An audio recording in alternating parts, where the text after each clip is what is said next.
Hal-hazırda Rosneft yanacaq doldurma məntəqəsindəyik və 92 markalı benzin vurmağa çalışacaq.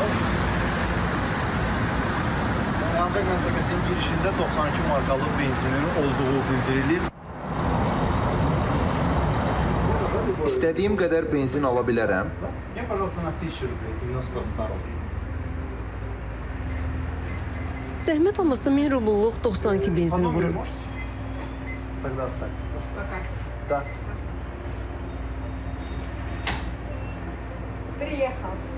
İçəni tam doldura bilərəm.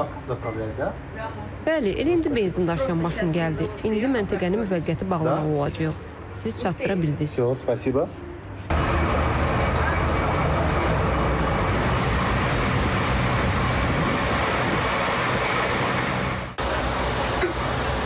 Biz hazırda 92 markalı benzin vurduq və 92 marka təxminən Azərbaycan pulu ilə 23 manata 15 litr yarım benzin vurduq.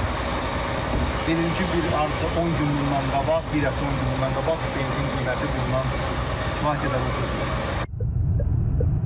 Moskva vilayəti ərazisində isə vəziyyət daha kritikdir. Tələbatın yüksək olduğu yerlərdə bəzi yanacaq növlərinin tamamilə satıldığı, stansiyalarda ehtiyatları qorumaq üçün satışa məhdudiyyət tətbiq edildiyi bildirilir. Hər müştəriyə maksimum 20 litr benzin, dizel yanacağının isə 100 litrə qədər həcmində satıldığı vurğulanır.